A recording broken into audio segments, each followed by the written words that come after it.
일단 이 제일 중요한 거는 지금 이 국민의힘의 그 내부 개조가 저는 중요할 것 같습니다. 지난 선거에 드러났지만 대부분 다 지금 저 영남 지역에 있는 의원들이거든요.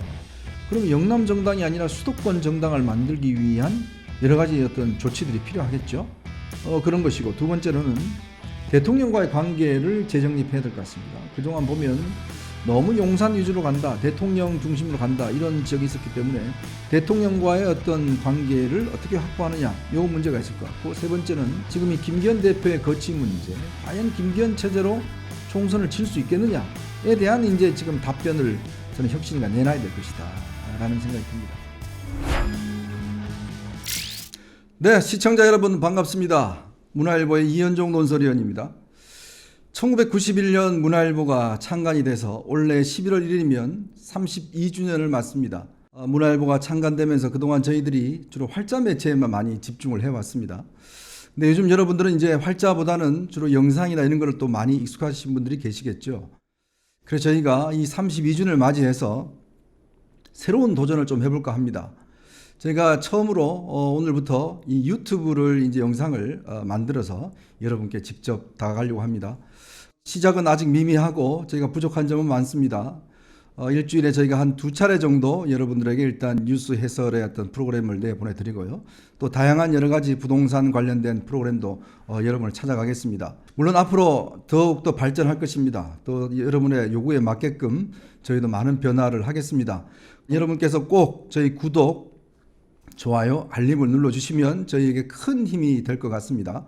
여러분들에게 좀 더 정확한 뉴스, 또 품격 있는 해설 해드리도록 약속을 드리겠습니다. 네, 이번 이야기는 국민의힘 혁신위원회 구성과 관련된 이야기를 좀 해볼까 합니다. 인요한 위원장을 혁신위원장으로 임명한 국민의힘이 좀 전에 혁신위원들을 발표를 했습니다. 13명의 혁신위원들을 지금 발표를 했는데요. 그 중에서 보면 중요한 인사들, 일단 현역 의원으로는 박성중 의원, 지금 그 서초을 현역 국회의원이죠. 지금 20대, 21대 재선 의원입니다. 이분은 서초구청장 출신입니다. 그리고 김경진 전 의원, 지난 20대 광주 북구갑에서 국민의당으로 이제 국회의원을 했고요. 지금은 현재 동대문구을 당협위원장을 맡고 있습니다. 이분은 원래는 이제 안철수계였다가 지금은 뭐 윤석열 대통령 지난 대선 때 캠프에 있으면서 뭐 사실 친윤계로 분류될 수도 있을 것 같습니다. 그리고 오신환 전 의원은 19, 20대 서울 관악을에서 국회의원을 했는데 이분은 이제 이 오세훈 시장과 긴밀한 관계를 가지고 있습니다. 오세훈 시장 때 얼마 전까지 정무부시장을 역임을 했었죠. 지금은 이제 광진구을 오세훈 시장이 도전을 했다가 낙선했던 바로 그 지역에 지금 당협위원장을 맡고 있습니다. 그 외에는 아마 다들 생경한 인물들로 됐습니다. 정선화, 이 한양대 공공정책대학원 석사과정이 있고 현재 전주시병 당협위원장 출신이고 여성입니다. 정혜용 전 대구광역시 의원, 이소희 세종특별자치시 의원, 여기는 변호사 출신입니다. 여성이고요. 그리고 이잼마 경기대 국제대학 교수, 그리고 임장미 마이펫플러스 대표, 박소연 현 아산병원 소아치과 임상 조교수로 있습니다. 최안나 씨 세종대학교 행정학과 교수고요. 그리고 송희 대구 MBC 앵커입니다. 그리고 박우진 현 경북대학교 농업생명과학대학 학생회장 출신인데요. 이번에 인선을 제가 이렇게 쭉 내용을 보니까 주로 이제 여성과 청년들을 많이 기용을 했습니다. 여기 보면 여성이 지금 이번에 13명인데요. 13명 중에서 지금 7명이 여성입니다. 7명이 여성이고 현역에는 박성중 의원 1명밖에 없고 70년대생이 3명입니다. 오신환, 정혜용, 이잼마 이렇게 3명이고요. 80년대생들은 4명 있습니다. 그리고 이게 91년생, 그 다음에 2000년생 이렇게 또 있습니다. 아마 이제 특별히 그동안 뭐 김경률 회계사라든지 뭐 함은경 씨라든지 이렇게 거론됐던 인물들은 이번에 다 고사를 한 것으로 알고 있습니다. 당협위원장이라든지 좀 그동안 알려지지 않았던 주로 이제 청년, 여성 이 중심으로 일단 구성이 됐는데 아마 일단 첫 번째 인상은 뭐 그렇게 국민들을 좀 놀라게 할 만한 인선은 없었다 이렇게 평가를 할 수 있을 것 같아요. 왜냐하면 이제 그동안 우리 혁신위가 좀 더 새로운 어떤 관점을 가진 인사들을 좀 기용을 해야 되지 않느냐는 지적이 있었는데, 제가 듣기로는 아마 이 접촉 과정에서 천하람 지금 순천갑 당협위원장이라든지 대부분 다 고사를 한 것으로 알고 있습니다. 다른 분들도 마찬가지고, 왜 고사를 했냐면 지금 사실은 이 혁신이 가지고 있는 위상 때문에 그렇습니다. 혁신이가 그러면 김기현 대표가 이제 전권을 주겠다라고 이야기를 했는데, 과연 그럼 그 정권이 어디까지인지, 정권의 범위가 어딘지가 지금 정확하게 정해지지 않았어요. 이제 그러다 보니 특히 조금 이제 얼굴이 알려진 분들 같은 경우는 뭐 그냥 들어갔다 그냥 뭐 아무것도 못하고 나오는 거 아니냐, 그리고 내가 할 수 있는 일이 별로 없다라고 판단 때문에 아마 다 고사한 걸로 알고 있습니다. 그래서 이 인요한 혁신이가 정말 마누라 자식 빼고 다 바꾸라고 지금 아주 이 의욕 넘치게 출발했지만, 혁신위원 구성을 보면 일단 좀 실망스럽다라는 느낌들을 지울 수가 없죠. 왜냐하면 워낙 단시간이었는데다가 지금 이 혁신위가 어디까지 할 수 있는지에 대한 범위가 정해지지 않았기 때문에 아마 그것 때문에 다들 좀 꺼려해서 알려지지 않은 분들이 많이 이제 입문한 것 같습니다. 물론 뭐 이것도 저는 전혀 의미가 없다고 보지는 않습니다. 왜냐하면 일반인의 시각에서, 아니면 그동안 알려지지 않은 분들, 또 젊은 청년층의 시각에서 지금의 국민의힘이 어떤 문제가 있고 어떤 개혁 지점이 있는지를 해결해야 되는 뭐 과제라 그러면 이게 혁신위가 뭐 성공할 수 있을 것이고요. 만약 이게 이제 어느 정도까지 권한을 행사할 수 있는지를 놓고서 여전히 뭔가 불명확하다 그러면 우리가 지난번 민주당의 김은경 혁신위가 보여줬던 것처럼 뭐 유명무실해지지 않을까라는 그런 지금 전망들이 교차가 되고 있습니다. 어쨌건 이 혁신위가 구성이 됐고 13명의 위원으로 이제 구성이 됐기 때문에 한번 좀 지켜봤으면 좋겠습니다. 왜냐하면 이 혁신위가 사실은 국민의힘이 주어진 저는 마지막 카드라고 보거든요. 이 마지막 카드가 성과를 발휘하지 못하면 여당 입장에서는 굉장히 곤궁한 처지에 갈 수밖에 없습니다. 그렇기 때문에 아마 인요한 위원장이 얼마만큼 혁신적인 권한을 행사할까, 저는 제가 볼 때는 이 혁신위가 정말 성공하기 위해서는 단적인 예로 그런 거 뭐 있을 수 있을 것 같아요. 뭐 김기현 대표가 그런 이야기 했는지 안 했는지 모르겠지만 나의 정치적 거취까지도 혁신위가 결정할 수 있다. 만약 이런 권한 정도를 준다 그러면 저는 혁신이 성공할 수 있다고 봅니다. 왜냐? 지금 당대표가 지금 일단 존재하는 상황에서 지금 김기현 대표에 대한 사퇴론이 지금 많지 않습니까? 그렇다면 김기현 대표가 본인이 그 어떤 거취 문제까지도 인요한 위원장이 결정할 수 있을 정도라면 아마 다른 중진들은 뭐 이 저항할 수가 없을 거예요. 더군다나 지금 인요한 혁신위원장이 들어와서 낙동강 전선 이남에 있는 분들 좀 물러나야 된다는 그런 투로 이야기를 했다가 지금 뭐 영남, 대구, 경북권 의원들의 지금 저항이 만만치 않은 모양입니다. 그래서 본인은 뭐 농담한 것이다라고 이제 좀 수습을 하긴 했지만, 가장 국민들이 지금 눈여겨보는 것은 그 뭐 일단 공천만 되면 당선된다라고 했던 대구 경북과 또 부산 경남 이쪽 지역의 물갈이가 어느 정도 진행될 것인가, 거기에 아마 제일 관심이 있을 것 같습니다. 예전에 그 박근혜 비대위가 있었어요. 그때 이제 김종인 비대위원, 뭐 이준석 등등 구성됐을 때, 그때 제가 알기로 현역 교체율이 한 25% 정도 됐습니다. 그래서 원래 당초 예상과는 달리 152석을 얻는데 성공을 했습니다. 나름대로 굉장히 큰 성과를 얻었죠. 그러니까 이 선거라는 게 제가 이렇게 쭉 한 30년 동안 지켜봐오면 우리나라 국민들은요, 좀 신상을 좋아합니다. 예전 인물들을 별로 좋아하지 않는 게 있어요. 왜냐하면 이 정치권에 들어가면, 바깥에 있다가 유명할 때도 정치권에 들어가 버리면 그냥 존재감이 없어지거나 아니면 뭐 어떤 계보에 편입되어 버리는 이런 식의 많으니까 새로운 인물들에 대한 기대가 있습니다. 그런데 제가 보면, 경험적으로 보면 새로운 인물이라고 해서 뭐 딱히 뭐 그렇게 좋은 건 아닙니다. 들어가 보면 뭐 똑같은 사람이 되거나 아니면 더 문제점이 많이 드러나거든요. 지금 민주당 의원들 180명이 들어왔지 않습니까? 거기에 처음에 뭐 청년 대표라고 하는 장경태, 김남국, 뭐 지금 어떻습니까? 최광욱 전 의원이죠. 그 다음에 김의겸. 그래도 뭐 처음에 들어올 때 뭐 처음 보는 사람이다, 뭐 신상이다 이랬는데 그 신상이 오히려 옛날 사람보다 훨씬 더 못하는 결과가 있었거든요. 그래서 이게 물론 국민들의 눈에는 물갈이가 참 필요하지만, 그런 물갈이를 어떻게 물갈이를 하느냐, 깨끗한 물로 하느냐 아니면 더러운 물로 하느냐, 사실 물갈이라는 게 더러운 물로도 할 수 있는 거거든요.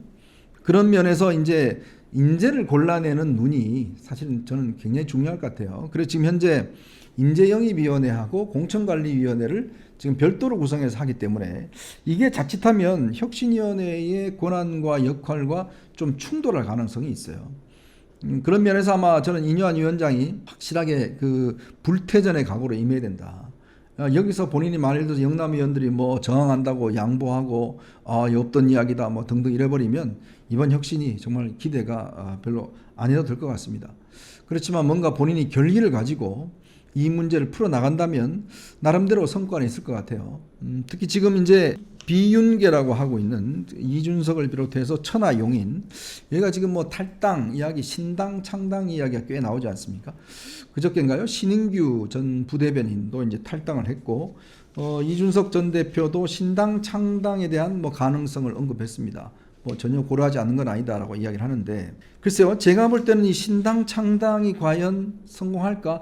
지금까지 신당 창당에 성공한 전례는요, 제 기억으로는 예전에 자민련을 해서 김종필 전 총리가 성공했던 전력, 그 다음에 정주영 현대그룹 명예회장께서 했던 국민당 성공 사례라든지, 그 다음에 가깝게는 안철수 의원이 국민의당을 당시에 호남 지역에서 뭐 싹쓸이를 했지 않습니까? 그 정도였는데, 그 세 가지의 공통적인 특징이 뭐냐면 다들 대선 후보였다는 거죠. 대선 후보가 깃발을 들고 있었다는 것이고, 또 하나는 지역적인 어떤 기반이 있었다는 겁니다.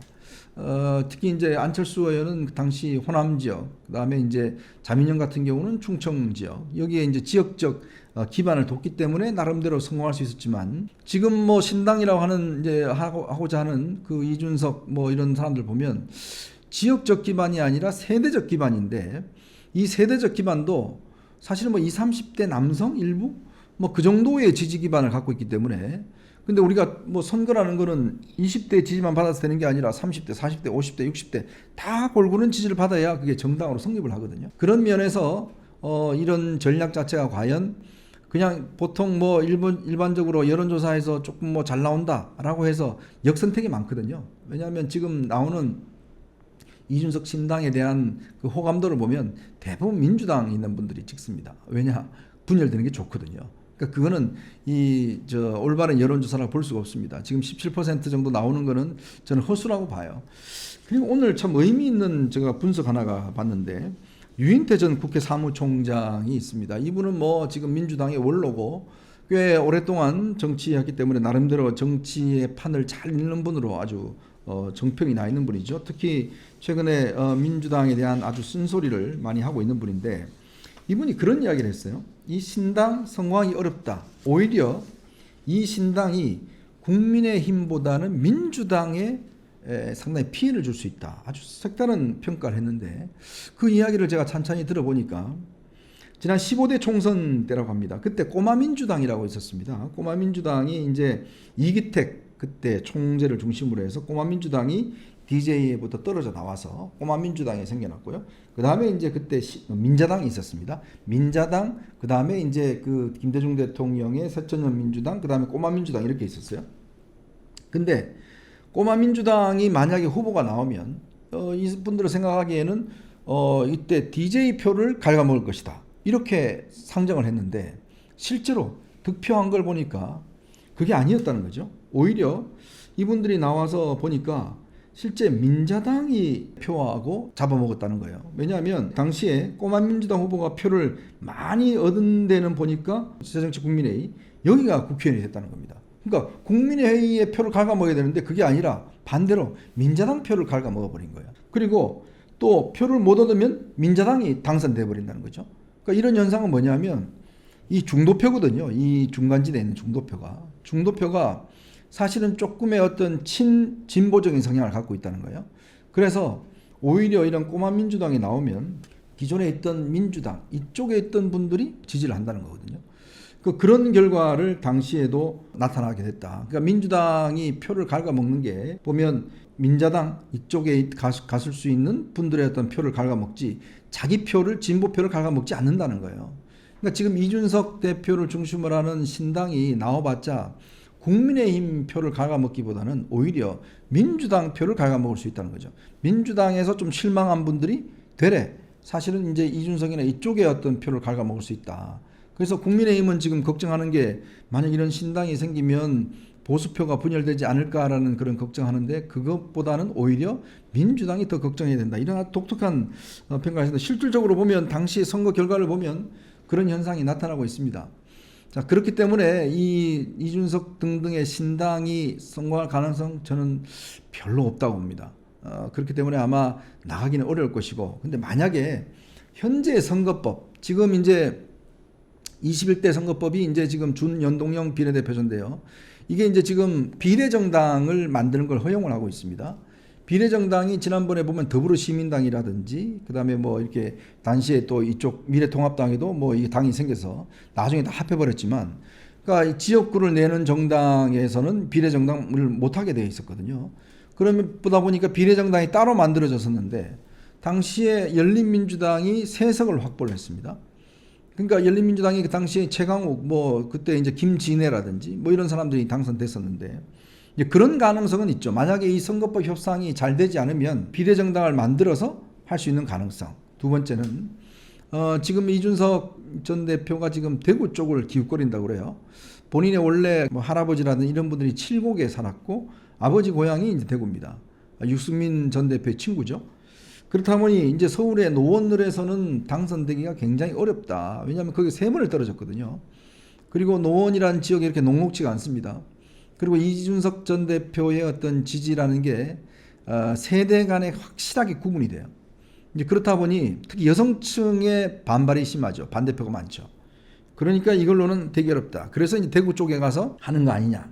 뭐 이런 전망들이 좀 나오고 있습니다. 물론 뭐 지금 박지원 전 대표나 이 김종인 전 위원장 같은 경우는 당을 만들려면 빨리 만들어라. 뭐 이런 하고 있지만, 그러나 이게 당을 만든다는 게 쉽지는 않을 것 같습니다. 이 내부 사정들이 이제 있는 상황에서 혁신위가 이제 앞으로 어떤 성과를 내기 위해서는 일단 이 제일 중요한 거는 지금 이 국민의힘의 그 내부 개조가 저는 중요할 것 같습니다. 지난 선거에 드러났지만 국민의힘의 지금 서울 지역의 그 수도권의 의원들이 16명밖에 없습니다.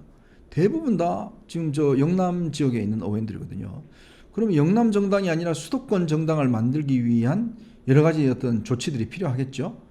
그런 것이고, 두 번째로는 대통령과의 관계를 재정립해야 될 것 같습니다. 그동안 보면 너무 용산 위주로 간다, 대통령 중심으로 간다, 이런 지역이 있었기 때문에 대통령과의 어떤 관계를 어떻게 확보하느냐, 이 문제가 있을 것 같고, 세 번째는 지금 이 김기현 대표의 거취 문제, 과연 김기현 체제로 총선을 칠 수 있겠느냐에 대한 이제 지금 답변을 저는 혁신위가 내놔야 될 것이다 라는 생각이 듭니다.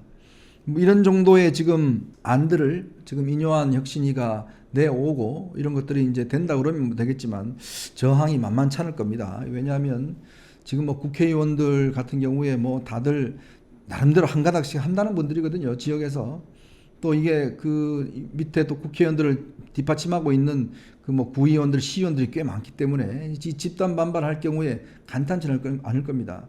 그렇기 때문에 누군가는 이 희생의 깃발을 들어야 됩니다. 지금 이번 혁신위도 그렇지만 희생하지 않는 혁신위가 있을 수가 없어요. 지금 하태경 의원이 본인의 지역구인 부산 해운대를 떠나서 지금 서울 지역에 출마한다고 그러지 않습니까? 그러면 저는 당의 중진들이나 우리가 속칭 윤핵관을 일컫는 친윤그룹 내에서도 저는 이런 제2, 제3의 하태경이 나와야 된다. 그래야지만이 국민들 입장에서 보면 그래도 저 당이 뭔가 변화하려고 하지 않느냐? 라는 데 대한 좀 나름대로의 어떤 기대감을 갖지 않겠습니까? 근데 지금 하태경 이후로 지금 뭐 2탄, 3탄이 나오질 않아요. 지금 다들 눈치를 보고 있고 지역구 가서 지역구만 열심히 하고 있는데, 과연 그걸 이제 이 인요한 혁신위가 얼마만큼 이런 부분들을 제대로 할 것인가. 그래서 뭐 지금 영남 물갈이 50%, 그 다음에 이제 뭐 이런 이야기들이 많이 나옵니다. 특히 당을 좀 젊게 만들어야 된다. 특히 이번에 이제 혁신위를 보니까 주로 이제 젊은 층들이 많이 구성이 되어 있습니다. 특히 이번에 결과를 보면 사전투표에서는 거의 6대3이었거든요. 사전투표는 아무래도 젊은 층들이 많이 하는데 거기서 지지를 많이 못 얻었다는 거죠. 본투표에서는 조금 앞섰습니다만은 강서구 같은 경우에 사전투표에서는 거의 뭐 더블 차이가 났거든요. 그거는 대부분 지난 대선 때 찍었던 20, 30대가 등을 돌렸다는 이야기입니다. 그러면 이들의 지지를 다시 복원시키는 작업, 이거 하지 않으면 지금 내년 총선 기대하기 어렵습니다. 그래서 아마 이번에 이 인요한 위원장이 주로 여성표, 그 다음에 이제 20, 30대 요 표를 겨냥해서 혁신위를 구성한 것 같고, 이 혁신위가 이제 어떤 안들을 만드냐에 따라서 지지율의 어떤 변화가 좀 생기지 않겠는가. 지금 여전히 뭐 여론조사를 해보면 정부를 견제해야 된다는 이 여론이 훨씬 높습니다. 야당을 지지하겠다는 여론이 높다는 이야기죠. 그런 것들을 이번 이제 출발한 이뇨한 혁신위가 얼마만큼 개혁을 해낼 수 있을 것인가, 그게 이제 앞으로의 관전 포인트인 것 같습니다. 첫 번째의 혁신안을 뭘로 낼 것인가, 그리고 이 혁신위가 이런 외풍에 잘 견뎌낼 수 있을 것인가, 그리고 또 대통령실이 과연 여기에 온전히 협조해 줄 것인지, 이런 것들이 앞으로의 관전 포인트가 아닌가, 그런 생각이 듭니다.